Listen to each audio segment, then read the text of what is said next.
اگر اس کی اس تعریف سے ہم اگلے سٹیپ پہ جائیں تو امپورٹنٹ کوسچن آتا ہے کہ ریئل اسٹیٹ کا دنیا میں اکانومی کے اندر کیا رول ہے.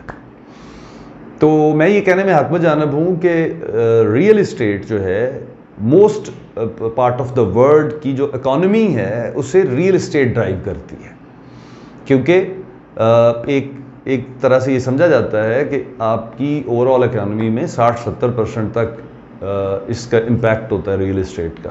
جہاں جن ملکوں میں اس کو جینوئنلی ریئل اسٹیٹ کو اس کے پورے پوٹینشیل کے ساتھ یوٹیلائز کیا جاتا ہے اس انڈسٹری کو، وہاں یہ 60-70% تک کنٹریبیوٹ کر رہی ہوتی ہے اس پورے سسٹم کے اندر. اور اگر ہم جی ڈی پی کی بات کریں اس کے اندر ان کے تو 6%، 7%، 8%، 10% تک مختلف ملکوں میں آپ ملے گا، کچھ جگہ پہ ایکسیپشنلی اس سے زیادہ نظر آئے گا. لیکن اگر ہم پاکستان کی بات کریں تو یہاں پہ بہت سارے اور انڈسٹریز اور اداروں کی طرح ریئل اسٹیٹ بھی نگلیکٹڈ ادارہ ہے، جس کو پیسہ ڈمپ کرنے کے لیے تو رکھا گیا لیکن اسے ڈاکومنٹڈ اکانومی میں کم شامل کیا گیا. اور اگر آپ جی ڈی پی کے نمبرز اٹھائیں تو شاید یہ 2% کے قریب کہیں آپ کو نظر آئے گا، حالانکہ پاکستان ان ملکوں میں شامل ہے جہاں پہ شاید یہ 4 یا 5 نمبر پہ آبادی کے اعتبار سے موسٹ پاپولیٹڈ کنٹری کی اگر بات کریں تو یہاں پہ سب سے زیادہ ضرورت ہے ہاؤسنگ کی. ہمیں اس وقت بھی شاید 1 کروڑ سے زیادہ گھروں کی شارٹ فال ہے پاکستان میں، اور ہر سال 20 سے 25 ہزار کی ضرورت اور ایڈ ہو جاتی، ضرورت زیادہ ایڈ ہوتی ہے چونکہ بن بھی جاتے ہیں گھر، تو 20-25 ہزار کا ڈیلٹا اور ایڈ ہو جاتا ہے کہ اگر آج 1 کروڑ گھروں کی ضرورت ہے تو 1 سال گزرنے کے بعد جتنے بھی گھر بنے ہوں گے ہماری ضرورت 1 کروڑ سے کم ہونے کی بجائے 1 کروڑ 20 ہزار پہ چلی جائے گی. تو یہ بھی ایک پاکستان کا المیہ ہے، لیکن اس کو ہم اپنی کارپوریٹ ورلڈ میں کہتے ہیں اپرچونٹی ایریا. پاکستان میں real estate is the real opportunity area جہاں پہ بہت سارا کام ہونے والا ہے. اب موجودہ گورنمنٹ اس کو انڈسٹری بنا رہی ہے، انڈسٹری بنے گی مطلب اس کے اپنے قوانین بنیں گے، اس میں لوگوں کو پروٹیکشن دی جائے گی، انویسٹر کو پروٹیکٹ کیا جائے گا، لوگوں کے رائٹس کو بڑا مائنیوٹلی آبزرو کیا جاتا ہے. جب ایک انڈسٹری بن جاتا ہے ایک شعبہ تو اس کو دیکھا جائے گا. پھر جب یہ انڈسٹری بن جائے گی تو پھر آپ کے پاس فورن انویسٹمنٹس بھی اس کے اندر آئیں گی. تو اس کو آپ سوچ سکتے ہیں کہ کتنا بڑا مارجن ہے اس ریئل اسٹیٹ انڈسٹری کے اندر. اگر میں اس کو مزید تھوڑا اس کے پروز کونس کی بات کروں ریئل اسٹیٹ کے بیسکس، تو یہ اس میں ایک اور اپرچونٹی ایریا ہے کہ اس انڈسٹری کی کوئی آرگنائزڈ قسم کا لٹریچر، اسٹڈی، ایجوکیشن پاکستان میں نہیں ہے.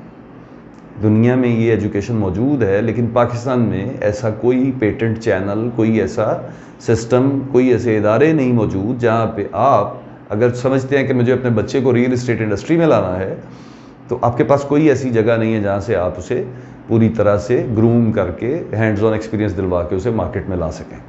یہ سینہ گزٹ سے چلنے والی انڈسٹری ہے پاکستان میں. یہی وجہ ہے کہ پاکستان میں آپ میٹرو سٹیز میں دیکھیں، پہلے تو میٹرو سٹیز کی ایک منوپلی ہے پاکستان کے اندر ریئل اسٹیٹ میں، اور دین پھر اس کے اندر بھی 5-7 گروپ ہیں جو اسے چلا رہے ہیں. اچھا، اب نیچے اگر دیکھتے ہیں عام لوگ ریئل اسٹیٹ انڈسٹری کے اندر آتے ہیں تو ان کے پاس سب سے بڑا جو ایک رستہ ہے اندر آنے کا وہ ہے پراپرٹی ڈیلر بن جانا. مطلب آپ آج بھی اسے پراپرٹی ڈیلر کہتے ہیں. اگر اس میں مزید آسان کروں تو وہ یہ کہ ہم ریئل ٹرمینالوجی بھی فالو نہیں کر رہے. جو انٹرنیشنلی ریکگنائز ٹرم ہے وہ ہے real estate. This is not property. Property ایک بہت وائڈ سبجیکٹ ہے. پراپرٹی میں انٹلیکچوئل پراپرٹی بھی آتی ہے، ٹھیک ہے. پراپرٹی بعض اوقات I can be property of some, میں کسی کی پراپرٹی ہو سکتا ہوں، کوئی میری پراپرٹی ہو سکتا ہے، میرے خیالات میری پراپرٹی ہیں، میرے ڈیزائنز میری پراپرٹی ہے. تو اس زمین کا جو بزنس ہے، لینڈ کا جو بزنس ہے، بلڈنگز کا، کنسٹرکشن کا، یہ ریئل اسٹیٹ ہے انفیکٹ. تو ریئلٹرز ہیں جن کو ہم پراپرٹی ایجنٹس کہتے ہیں نا، یہ ریئلٹرز ہیں انفیکٹ. تو ریئلٹرز بننے کے لیے کوئی ایسا سورس نہیں موجود. تو یہ بھی ایک اپرچونٹی ایریا ہے جس میں ریئل اسٹیٹ کے اندر جو لیڈنگ کمپنیز ہیں لائک زمین.com ہے، گرانہ ہے، اعلان ہے، اور بہت سارے حبیب رفیق گروپ ہے، DHA، بیریہ بہت کام کر رہے ہیں اس میں. تو یہ بڑے ادارے سٹیپ ان کر کے اس کو ایک کسٹمائز ایجوکیشن فارم میں لا سکتے ہیں. اور میرا یہ کامسیٹ ساہیوال میں ہوتے ہیں ڈاکٹر صاحب جو ہیڈ کرتے ہیں مینجمنٹ سائنسز گروپ کو.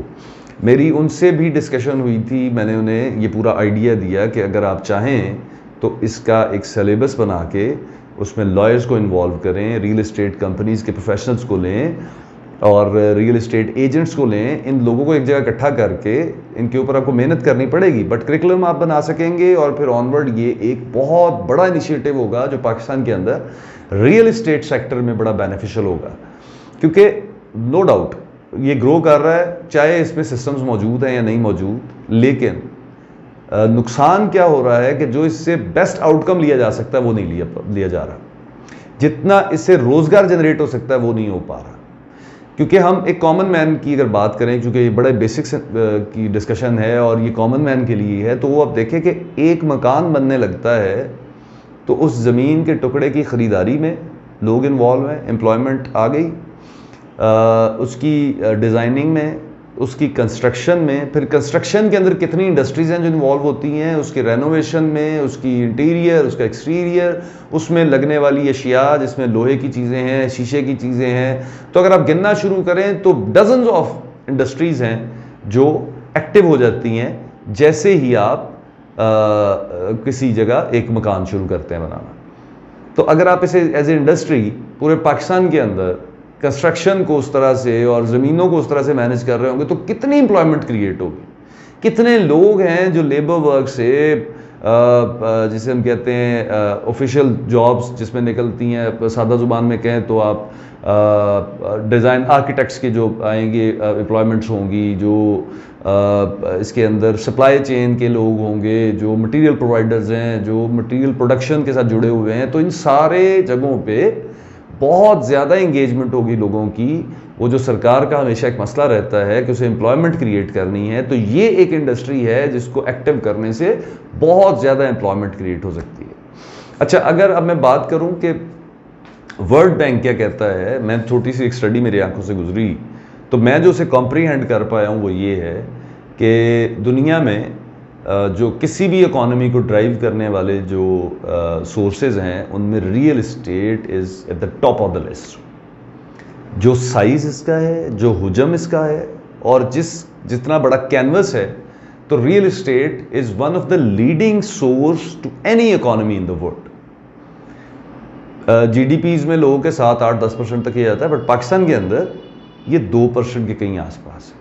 تو ایک تو اس کا ڈاکومنٹ ہونا نمبر 1, نمبر 2 اس کے اوپر گورنمنٹ کی طرف سے اس کو انڈسٹری میں کنورٹ کرنا, اور نمبر 3 پروفیشنلی لوگوں کو تیار کر کے مارکیٹ میں لانا. یہ 3-4 انیشیٹو ہیں جن کے ذریعے ہم سمجھتے ہیں کہ یہ پورا آؤٹ پٹ پاکستان کے اندر اس انڈسٹری سے لیا جا سکتا ہے. تو میں آج کے سیشن میں یہ 3 ہی بیسکلی کوسچنز تھے جو عمیر بھائی کی طرف سے مجھے پوچھے گئے.